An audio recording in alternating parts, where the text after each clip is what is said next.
안녕하세요. 저는 이혼하고 혼자 살게 된 지 몇 년 된 30대 후반의 돌싱입니다. 제가 이혼을 했을 때 주변의 사람들 반응은 다른 이들과는 좀 달랐어요. 보통 이혼했다고 하면 다들 놀라는데 제가 이혼했다고 하니 마치 그러려니 하는 표정이더라고요. 그때서야 제가 콩깍지가 씌어서 정신이 나갔었구나 싶더라고요. 제 곁에 있었던 사람들은 모두 전 남편의 본성을 알고 있었다고 하더라고요. 그걸 아니 더 부끄럽고 민망하더라고요. 남들이 알 정도였으면 얼마나 노골적으로 보였을까 싶었거든요. 저와 남편이 이혼하게 된 건 돈과 외모 때문이었어요. 그 일에 대해 말하기 전에 남편과 어떻게 만났는지부터 자세히 알려드려야 할 것 같네요. 그 부분도 상당히 중요하거든요. 저는 남편과 결혼한 지 4년 만에 이혼을 하게 됐어요. 꽤나 빠른 이혼이었고 그보다 결혼은 더 성급했죠. 남편과 만난 지 6개월 만에 번갯불에 콩 볶듯이 후다닥 결혼을 해버렸으니까요. 그때 제 심경을 대변하자면 저만큼 괜찮은 남자를 나중에 내가 만날 수 있을까 하는 생각이었어요. 게다가 저는 점점 나이를 먹어가고 있었고 얼굴은 그리 예쁜 편도 아니었죠. 솔직히 제 자존감은 무척 낮은 편이었어요. 키는 크고 몸매는 좋았지만 항상 얼굴 때문에 그 큰 키와 맵시가 도리어 단점이 되었거든요. 친구들은 제가 어렸다면 모델을 했으면 됐을 거라 이야기했지만 글쎄요. 그런 말들이 다 거칠애로 하는 말처럼 들릴 정도로 저는 그만큼 저에 대한 사랑이 모자랐어요. 결혼을 할 수 있을까 하는 생각도 들 정도였죠. 저는 옷가게 매니저로 일하고 있었는데 다행히 여성복이라 여성들을 상대하는 건 그렇게 힘들지 않았어요. 그나마 제 장점을 드러내 옷을 잘 팔 수 있는 장점도 있었죠. 남편과 만난 건 점점 자존감을 조금씩 회복하던 때였어요. 그 사람은 영업직으로 얼굴이 무척 잘생긴 사람이었어요. 연예인 정도는 아니지만 일반인 치고는 눈이 가는 얼굴이었으니까요. 게다가 자기 얼굴에 굉장한 자신감을 가지고 있어서 패션도 과감했고 행동은 무척 스마트해 보였어요.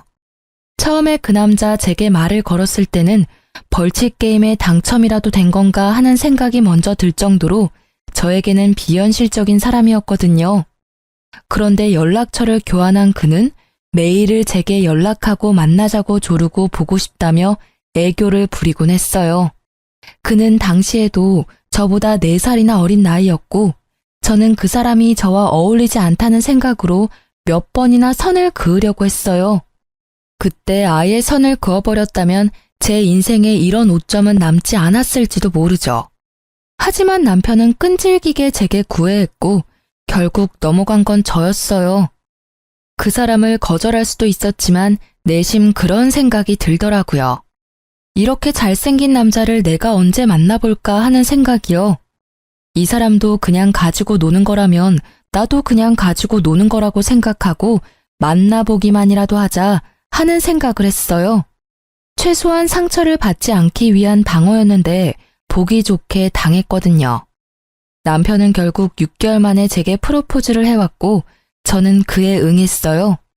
응하지 않을 이유가 없었다고 해야 하나? 아니, 연애 당시의 남편은 제게 무척이나 잘해줬거든요. 그것이 진심이 아니라고는 단 한 번도 추호도 의심한 적 없어요. 정말 맹세코 그것이 모두 그의 마음에서 우러나온 일들이라 생각했죠. 그런데 의외의 일들은 결혼과 가까워져 가면서 생기기 시작했어요. 남편은 프로포즈를 해놓고서는 전혀 준비가 되어 있지 않았거든요. 보통 안정적인 직장과 어느 정도의 돈이 모여야 프로포즈를 하는데 그 사람은 아예 돈이 없다며 제게 집을 해오면 안 되냐고 부탁을 했어요. 처음에는 의아했지만 솔직히 못해줄 것도 없었어요. 내 명의의 집이 남는 거라고 생각했고 조금 버겁긴 했지만 신혼부부라면 대출 이자도 싸니까요. 그렇게 저는 제 전 재산을 털어 집을 장만했어요. 물론 지방에 있는 집이라 비싸지는 않았지만 제 명의의 집이잖아요. 본격적으로 문제가 생긴 건 결혼 직후였어요. 남편은 점점 저에게 돈을 요구하는 일이 잦아졌어요. 본인도 일을 하고 있으면서 그 돈은 어디다가 쓰는지, 제게 매번 용돈을 요구했고 집에는 사치스러운 물건들이 하나둘 생기기 시작했죠. 옷가게 매니저와 영업직 회사원의 생활에는 어울리지 않는 것들이요.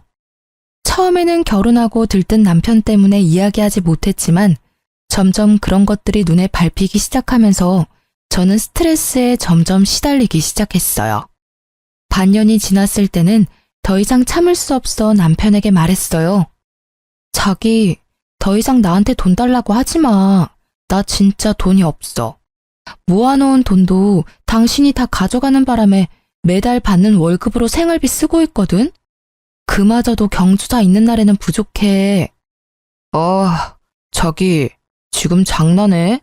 자기한테 왜 돈이 없어? 집도 잘 살면서 왜 그렇게 쪼잔하게 구는 건데? 좀 팍팍 쓰면서 살아.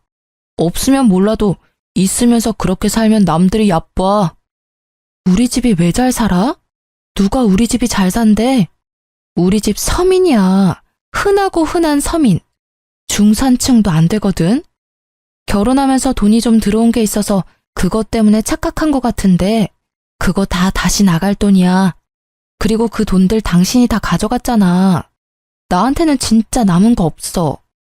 당황한 제 말에 남편이 눈을 가늘게 뜨며 피식 웃더라고요. 그 모습이 의아했어요. 왜 이렇게 당당하게 우리 집이 부자라고 생각한 걸까요? 그리고 그 의문은 곧 풀렸어요. 내가 눈뜬 봉사로 보여? 당신 부모님 사시는 집, 그 집 엄청 비싸잖아. 땅값도 어마무시하고. 부모님이 거기 살 정도면 너희 집 돈이 제법 있다는 이야긴데 다 아는 사실 숨기지 맙시다. 네? 게다가 당신 가지고 있는 물건들 좀 봐. 가방은 죄다 명품이고 신발도 브랜드 있는 거고 화장품도 비싼 것만 쓰잖아. 그래놓고 서민? 부자들은 생각이 다르네. 뭔가 착각하고 있는 것 같은데 그 집 우리 집 아니야. 우리 거기 새들어 산다고. 전세. 그것도 전세 싸게 새들어 사는 거야. 우리 이모가 가지고 있는 집인데 엄마한테 싸게 받고 살라고 했거든. 그리고 내가 가지고 있는 명품 중에 내가 직접 산 건 단 하나도 없어. 다 이모가 선물해 준 거라고. 백화점 갈 때마다 하나씩 사오시니까. 제 말을 듣던 남편이 갑자기 얼굴을 구기더니 머리를 쥐어뜯더라고요. 왜 이래 여보? 아씨, 놔. 건드리지 마. 진짜 열받네. 남편은 그러면서 욕설을 하더니 집을 나가더라고요. 저는 이게 다 무슨 일인지 짐작도 안 갔어요. 그런데 그 이후로 남편의 태도가 완전히 달라졌어요. 그 전에는 돈을 원할 때마다 제게 애교도 피우고 예쁘게 행동했는데 갑자기 냉랭해졌어요. 그렇게 몇 달을 지났을까요? 저희 친정아버지 생신이 다가왔어요. 얘기 좀 해. 아버지 생신이 3일 뒤야. 어떻게 할까? 그걸 왜 나한테 물어? 당신 아버지니까 당신이 알아서 해야지. 어차피 근처 고깃집에서 생일 축하나 할 거잖아. 난 그런 데 가는 거 딱 싫거든? 내가 급이 있는데 그런 데를 가? 그냥 가족들끼리 단촐하게 보내, 어? 당신 그래도 사위잖아. 밥은 같이 먹어야지. 결혼하고 나서 우리 친정에 신경 써준 적 한 번도 없잖아. 나 그 사람들하고 밥 먹을 시간 없어. 바쁘다고. 내가 꼭 가야 할 이유가 있어? 아, 불공평한 것 같으면 당신도 우리 집 챙기지 마. 각자 하자, 각자, 어? 어차피 도움도 안 되는 처가 가깝게 지내면 뭐해? 그렇게 말하고는 정말로 아버지 생신 때 오지를 않더라고요. 선물 같은 것도 준비하지 않았고요. 아예 그날은 야근한다며 확인하듯이 말하고는 전화를 뚝 끊었어요. 저는 친정아버지에게 미안한 마음이 들어 고급 레스토랑에 가서 식사를 하고 모아놓은 돈으로 아버지에게 명품 지갑을 선물해드렸어요. 아버지는 괜한데 돈 쓰지 말라며 다시 되돌려 주시려 했지만 나이 들어서 명품 하나는 들고 있어야 어디 가서 얕보이지 않는다며 억지로 손에 들려보냈어요. 그리고 속상한 마음을 달래려 SNS에 행복한 척 레스토랑에서 찍은 사진과 아버지 선물 사진을 올렸죠.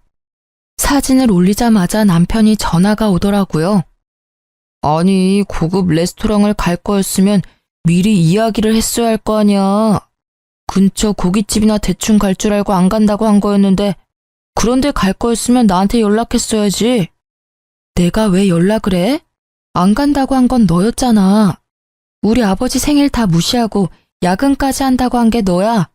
어디서 이제 와서 뒷북을 치고 난리야?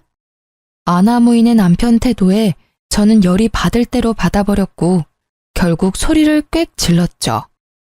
소리를 지르고도 제 화는 가라앉지 않았어요. 도리어 점점 쌓여가고 있었죠. 마치 이제 곧 터질 화산처럼. 그렇게 쌓이던 화산은 남편 생일에 터져버렸어요. 남편은 제가 아버지에게 해준 것처럼 고급 레스토랑에 명품 선물을 해주길 바라고 있더라고요.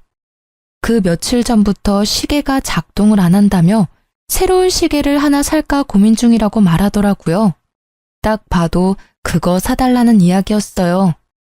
그렇지만 저는 아버지 생일로 이미 빈정이 상했고 남편 생일을 챙기고 싶은 마음은 눈꼽만큼도 없었어요.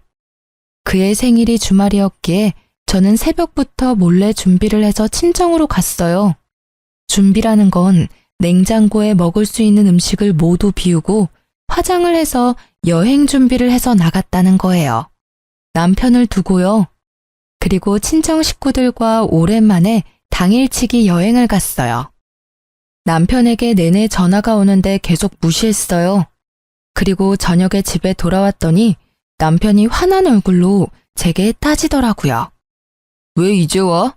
내 생일인데 뭐하고 이제 들어오는 거냐고. 어떻게 남편 생일을 안 챙길 수가 있어? 각자 하자고 했던 건 너야. 너희 집 챙기지 말라고 이야기해서 너부터 안 챙기기로 한 건데 뭐가 이상해? 시부모님 생신 때도 당신이 다 알아서 할 거지? 어차피 각자 하자고 했으니까. 내가 말한 건 서로의 부모를 말한 거지 부부는 다르잖아. 남편한테는 최소한 챙겨줘야 하는 거 아니야? 솔직히 아버지보다는 남편이 더 중요하지. 남편이 더 중요해? 웃기고 앉았네. 여보세요.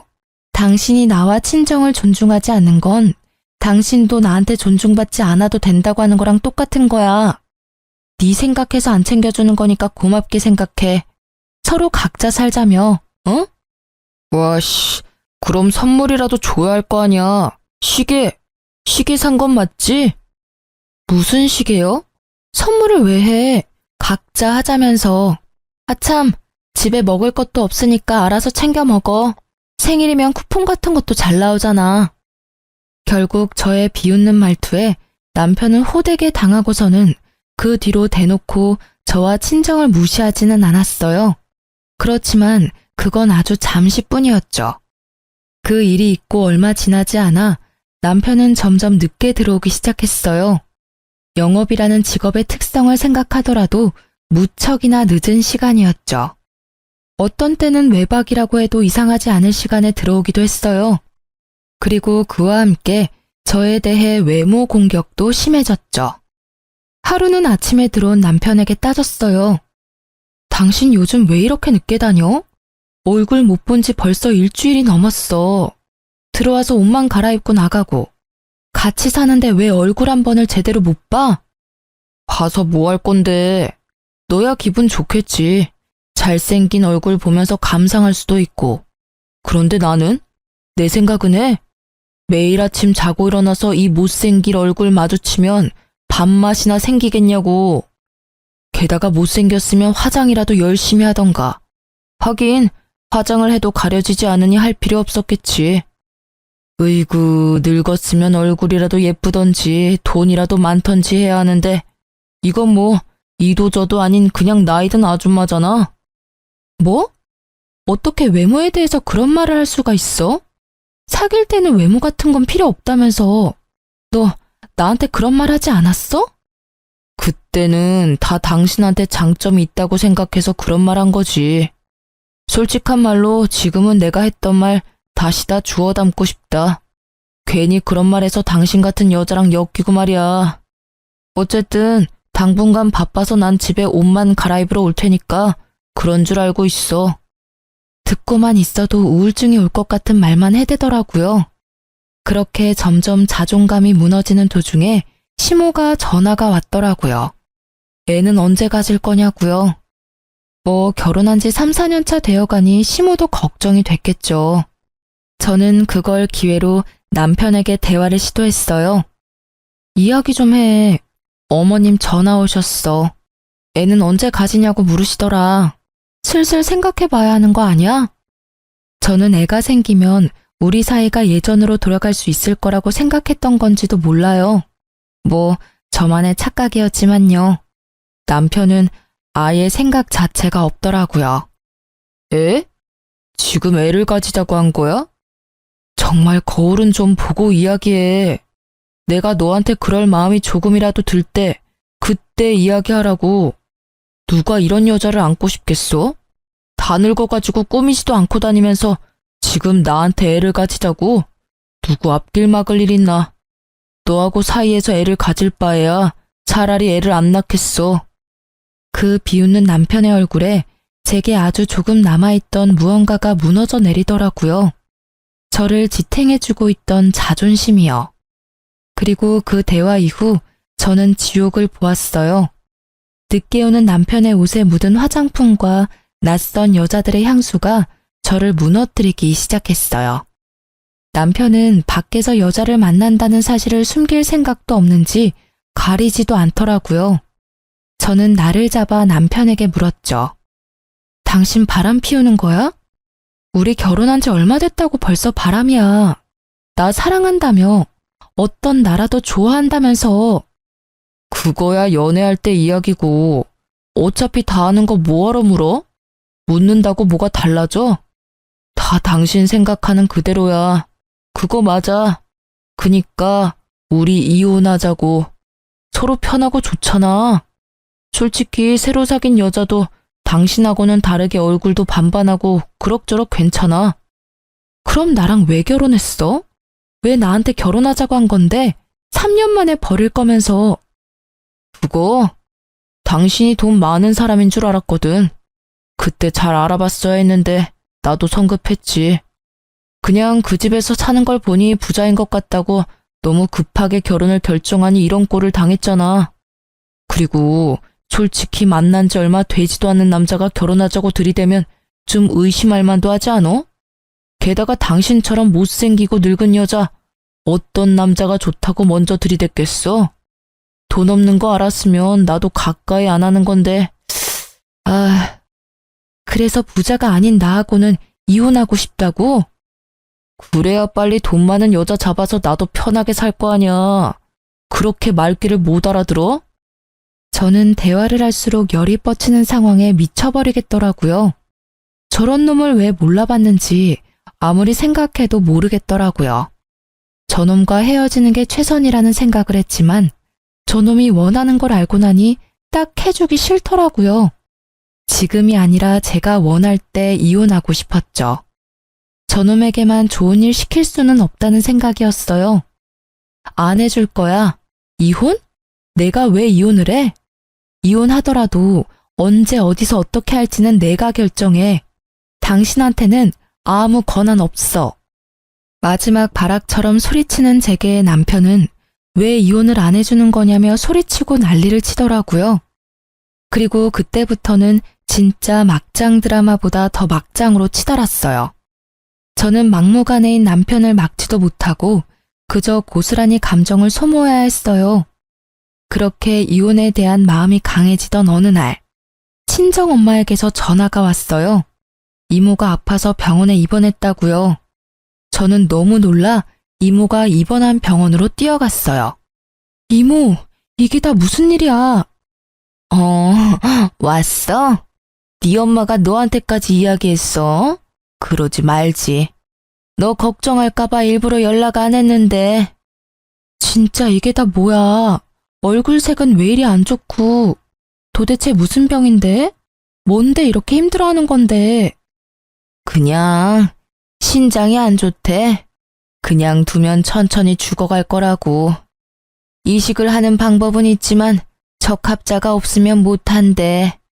적합자? 그럼 나도 적합한지 알아볼게. 아니, 그만해. 너한테 그런 일까지 시키고 싶지 않아. 이래서 네 엄마한테 이야기 안 하려고 했던 거야. 그런 게 어딨어? 일단 내가 의사 선생님 한번 만나볼게. 결국 만류하는 이모를 제쳐두고 저는 의사에게 가서 상담과 간단한 피 검사를 진행했고 놀랍게도 이식을 할 수 있다는 이야기를 들었죠. 그렇게 이식 수술과 이식 후 안정을 위해 일주일 정도 집에서 나와 친정에 머물기로 했어요. 남편에게는 잠시 친정에 다녀오겠다고 했고요. 물론 들은 척도 하지 않았지만요. 그렇게 어려운 수술을 마치고 회복하는 동안 이모는 제게 너무 고마워했어요. 자신의 목숨을 늘려준 사람이라고, 생명의 은인이라고. 저는 이모야말로 우리한테 집도 빌려주고 물건도 많이 사주고 고마울 일이 많다고 말해줬어요. 은지야, 내가 너한테 줄 선물이 있어. 은지가 싫지 않다면, 아니, 나는 무조건 너가 받아줬으면 좋겠어. 내가 이식해준 사람을 모른다면 몰라도 아는 이상 이 정도 살해도 안 하고 넘어가면 너무 뻔뻔해 보이잖아. 선물은? 저는 이모에게 들은 선물의 존재에 깜짝 놀랐어요. 처음에는 안 받겠다고 했지만 강경한 이모의 행동에 그럼 제가 원할 때 달라고 했어요.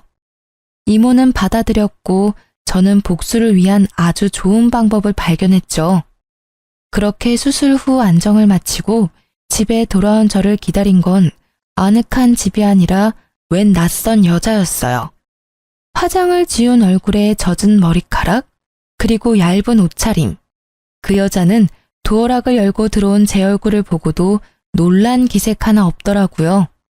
놀라기는커녕 아래 위로 저를 훑어볼 뿐이었죠. 어머, 와이프가 이렇게 생겼구나. 이런 여자랑 같이 살면 바람 나도 할 말은 없지. 이래서 헌옷보다는 새 옷이지. 안 그래요? 비우는 그 여자에게 한마디 해주려는데 마침 욕실 문이 열리고 속옷만 입은 남편이 나오더라고요. 저는 화가 나서 남편에게 욕설을 퍼부었어요. 미친놈아, 여기가 어디라고 상간녀를 데리고 와. 미친 거 아니야? 이 집이 네 집인 줄 알아? 엄연히 내 명의로 된 내 거거든? 어차피 우리 결혼 생활 쪽난 거 너도 알고 나도 알고 남들이 다 아는데 꺼리낄 게 뭐가 있어? 그냥 편하게 살자. 당신 없는 동안 집에 여자 하나 들이는 게 뭐가 그렇게 화낼 일이야? 열받으면 이혼해 주던가. 이혼? 그게 그렇게 하고 싶었어? 내가 경고하는데 이 혼인 파탄의 이유는 모두 당신한테 있는 거 알지? 나는 받을 수 있는 위자료는 다 받을 거고 당신한테 한 푼도 안 줄 거야. 마음대로 해. 나는 그냥 빈털터리에 못생기고 나이 많은 여자랑은 살기 싫은 것뿐이니까. 그렇게 이야기하며 남편과 상간녀는 둘이서 눈을 마주치며 낄낄거리며 비웃더라고요. 저는 열받아서 남편에게 당장 나가라고 했어요. 그때까지도 당당한 남편은 천천히 옷을 입고 준비를 싹 다 하더니 상간녀를 허리에 끼고 천천히 문 앞에 서더라고요. 그러면서 저한테 말했어요.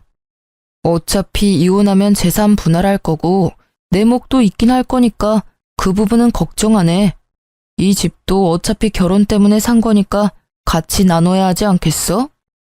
당신이 버젓이 상간녀와 불륜을 저지르는 걸 내가 봤는데 유책 배우자가 아닐 거라고 생각하는 게 웃기네. 말했지? 유책 배우자는 어차피 위자료가 더 커서 재산 분할에도 당신이 가져갈 수 있는 게 거의 없을 거야. 그도 그럴 게 당신이 미친 듯이 내 돈 빼서 쓰는 바람에 우리 집의 재산이라고는 딱 하나, 이 집밖에 안 남았거든. 그것마저도 내 명의지. 웃기네. 유책 배우자? 그거 증거 없으면 말짱꽝인 거 알지? 어디서 웃기지도 않은 말을 짓거려? 너야말로 뭐가 그렇게 자신만만한데? 내가 일주일 동안 집을 비우면서 네가 여자 데리고 집에 올 걸 예상 안 했을 것 같아? 저는 그 말과 함께 안방과 거실을 비추던 홈캠을 꺼내서 남편에게 보여줬어요. 남편은 그걸 보더니 얼굴이 사색이 되더군요. 당신이랑 그 여자 노는 건 내가 잘 봤어. 나 뜨겁더라. 이거 같이 보실 변호사분들도 그렇게 생각하겠지? 어머, 왜 그렇게 얼굴이 하얗게 질렸어? 아, 천하의 남봉꾼도 알몸으로 찍힌 동영상은 아무래도 부끄러운가 봐. 괜찮아. 나는 어디 안 뿌려. 그냥 증명할 때만 쓸 뿐이지. 위자료 받고 나면 잘 처분해 줄게. 남편은 화가 나서 홈캠을 제 손에서 뺐더니 확 집어던지더라고요. 저는 제가 생각해도 냉정한 목소리로 비웃어줬어요. 지금이 딱 이혼하기에 좋은 날이었으니까요. 그렇게 거기다가 화풀이 해봐야 소용없어. 데이터는 이미 다 내가 믿을 만한 데다가 모셔놨거든. 이제 이혼 준비만 하면 되겠네? 고마워해. 당신이 그렇게 원하던 이혼 내가 해주는 거잖아.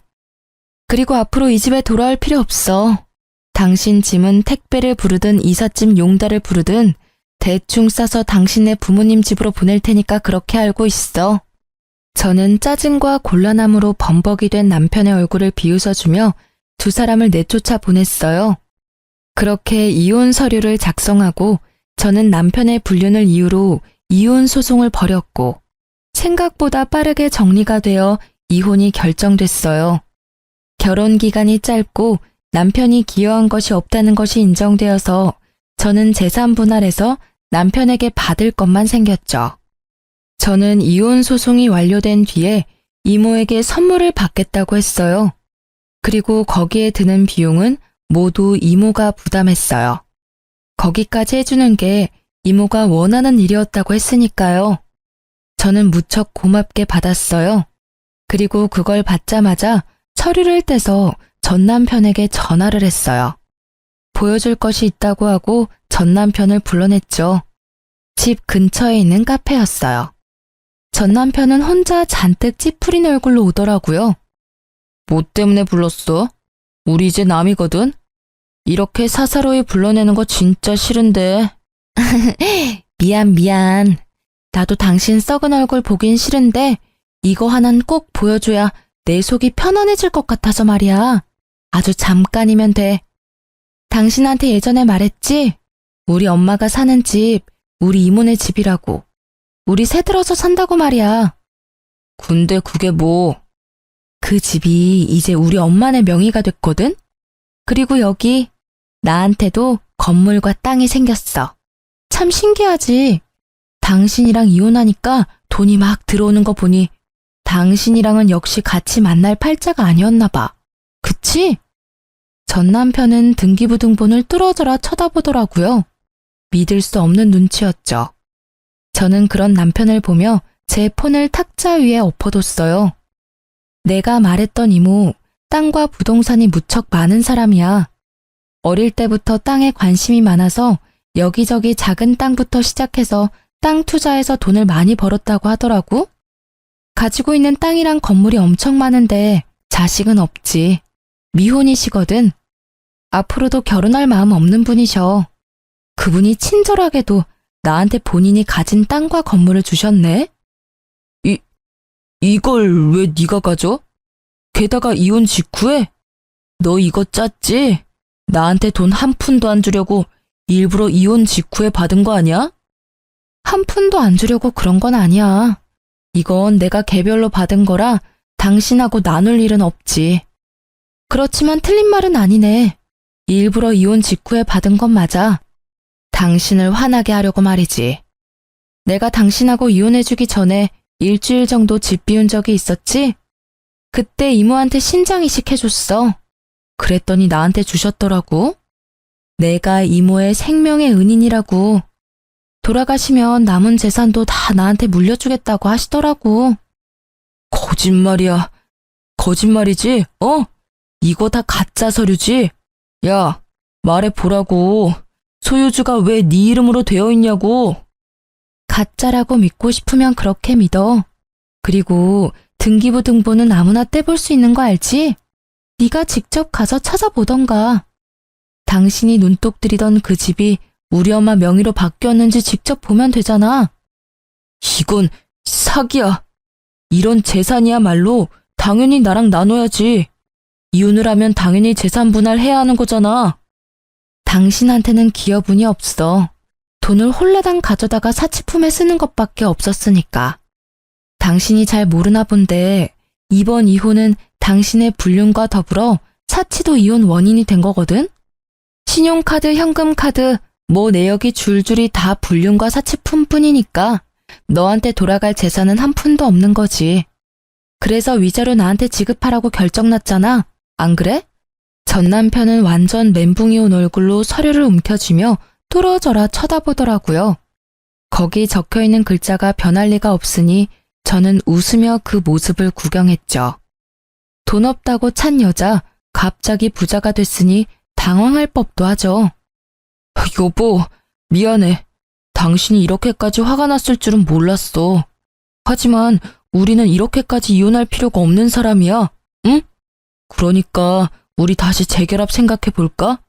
당신 내 얼굴 잘생겼다며 좋아했잖아. 응? 무슨 소리 하는 거야? 당신이 잘 데리고 다니는 상간녀나 잘 돌봐. 그 여자 그렇게 좋아하면서 왜 나한테 들이대? 이미 나는 헌옷이나 다름없지 않아? 돈 없으면 얼굴이라도 예뻐야 하는 게 여자라고. 그때 당신이 말하고 나서 나도 내 주제를 알았어. 이제 결혼은 나한테 사치란 걸 말이지. 난 절대로 결혼은 다신 안 할 거야.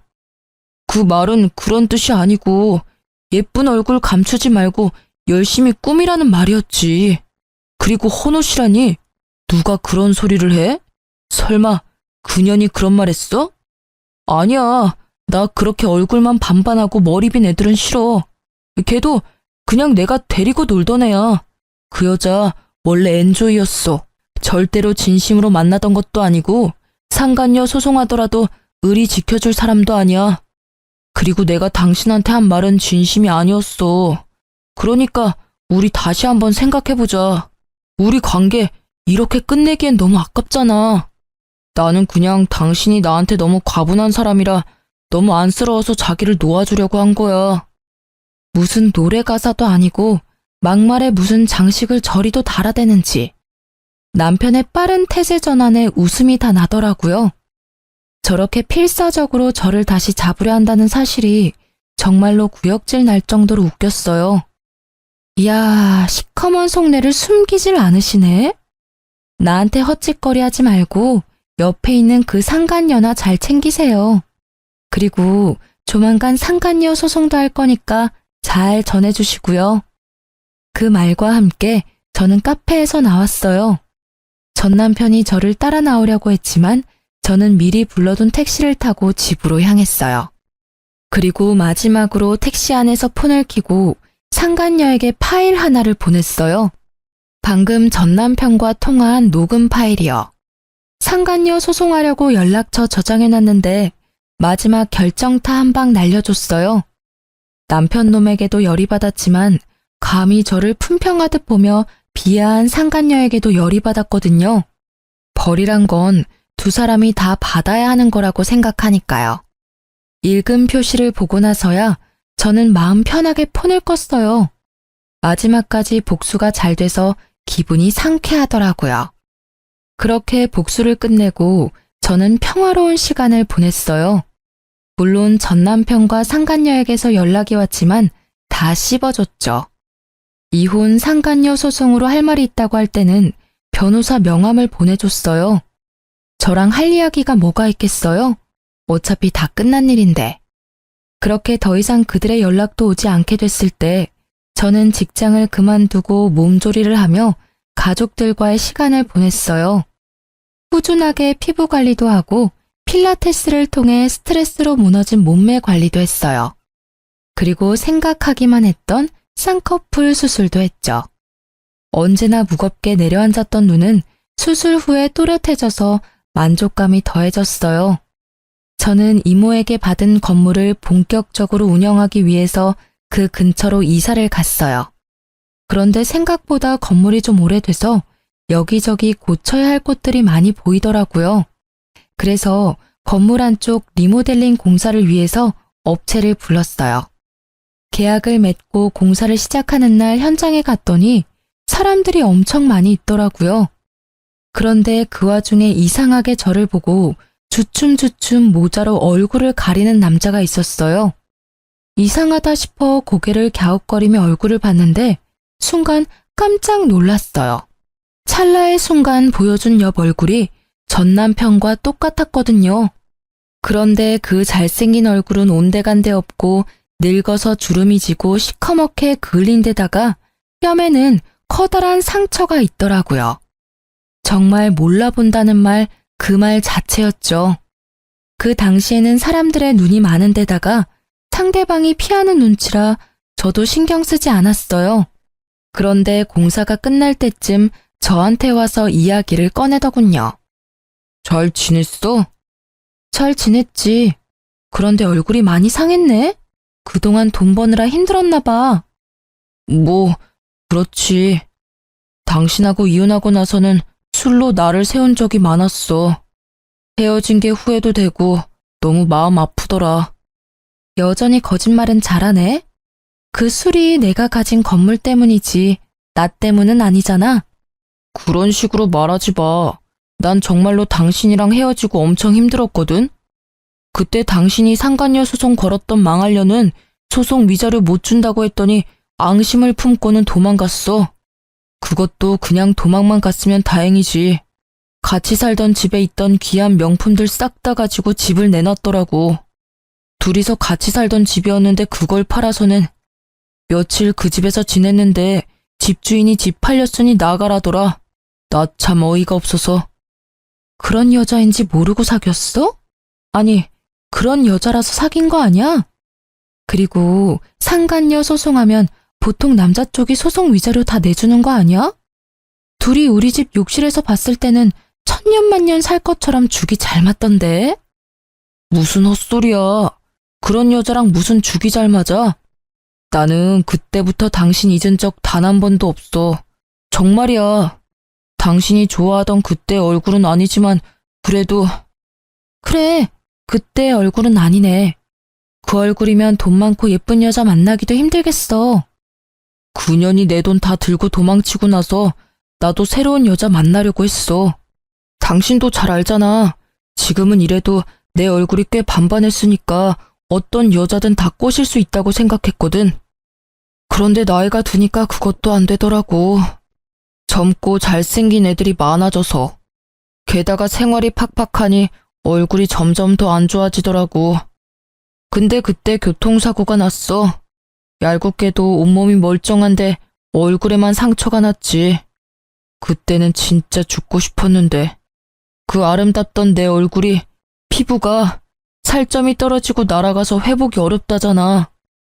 여기까지 복구한 것도 힘든 일이었거든. 아, 그래서 인테리어 쫓아다니는 용역으로 일하는구나. 얼굴이 여전했으면 이런 곳에 있을 리가 없지. 더 좋은 사람, 더 예쁜 사람 찾아 돌아다녔을 테니까. 안 그래? 그래. 당시의 상처가 너무 커서 감당이 안 되는 데다가 여자는 내 재산 다 훔쳐 달아나고 자신감까지 잃는 바람에 직장까지 그만뒀지. 여자? 여자는커녕 사람도 못 만났어. 그러니 당신이랑 헤어졌던 지금까지 여자는 단 한 명도 없었어. 내가 불쌍하지? 나한테 미안한 마음 들지 않아? 다 당신이랑 헤어지고 이런 일들이 생긴 거라고. 그래서 뭐 어쩌라고. 딱하게 들리기는 하지만 다 네가 잘못해서 벌어진 일 아니야? 그걸 다른 사람한테 책임 전가시키는 건 좀 아니지. 게다가 왜 내가 당신한테 미안한 마음이 들어야 해? 반대로 네가 나한테 미안해해야 하는 거 아니야? 너 때문에 나는 남자 불신에 걸려서 남자도 못 만나고 있는데 나한테 가장 중요했던 행복한 가정을 꾸린다는 선택은 이미 내 인생에서 사라진 지 오래거든? 웃기고 있네. 너한테 불행이 닥쳐오니까 너만 불행한 놈 같고 세상이 원망스럽지? 내가 너랑 이혼하기 직전에 내가 당했던 불행은 세상이 아니라 네가 직접 나한테 준 거거든? 그러니까 네 꼴 그렇게 된 거 세상 탓하지 말고 네 잘못이나 탓해. 당신 아직도 혼자야? 설마 아직도 나 못 잊은 거야? 내가 너한테 그만큼 큰 의미였어? 그럼 왜 이러고 있어? 우리 다시 재결합하면 되지. 당신 내 얼굴 좋아했으니까 당신 돈으로 얼굴 고쳐주면 되잖아. 그러면 우리 다 같이 행복하게 잘 살 수 있어. 멍청한 얼굴로 행복회로 팽팽 돌리면서 여전히 정신 못 차리고 미친 소리 찍찍 해대는 전 남편을 보니 그 긴 시간 동안 가라앉혀 두었던 화가 폭발하기 시작하더라고요. 여전히 지가 뭘 잘못했는지 모르고 있는 데다가 굉장히 심한 착각까지 하고 있어서 현실을 알려주기로 했어요. 아직도 정신을 못 차렸네. 헛소리 작작하라고 이야기했지? 잘 들어. 한 번만 말한다. 너야말로 내 인생 최악이다, 이 나쁜 새끼야. 어딜 감히 다시 들이대? 착각하지 마. 내가 남자를 계속 못 만나는 이유는 당신 같은 남자 만날까봐 무서워서 그런 거거든? 그러니까 재결합 같은 그런 미친 소리 꺼내지도 마. 네가 그때 나한테 충실했다면 나는 당신이 어떤 얼굴을 가졌다 하더라도 당신하고 행복하게 가정을 꾸리려고 노력했을지도 몰라. 나는 그런 사람이니까. 당신이랑 만났을 때 나는 당신 얼굴 같은 것보다 나한테 집중하는 모습이 더 마음에 들었으니까. 네가 계속 그런 마음가짐이었다면 지금의 못생긴 너라도 난 다 받아들였을 거야. 그런데 그런 나를 내친 건 당신이잖아. 이혼하기 싫다는데 이혼 강요하고 집에 여자까지 데려와서 막장짓거리 한 놈이 너야. 너는 나한테 다시 만나자거나 재결합을 하자고 하면 절대로 안 될 단 한 사람이야. 내게 이만큼의 상처와 절망을 줘놓고 그렇게 쉽게 재결합을 이야기해? 돌았니? 정신 나갔어? 가슴에 손을 얹고 네가 나한테 한 짓거리나 잘 생각해봐, 이 나쁜 놈아. 내가 뭘 그렇게 잘못했는데? 어?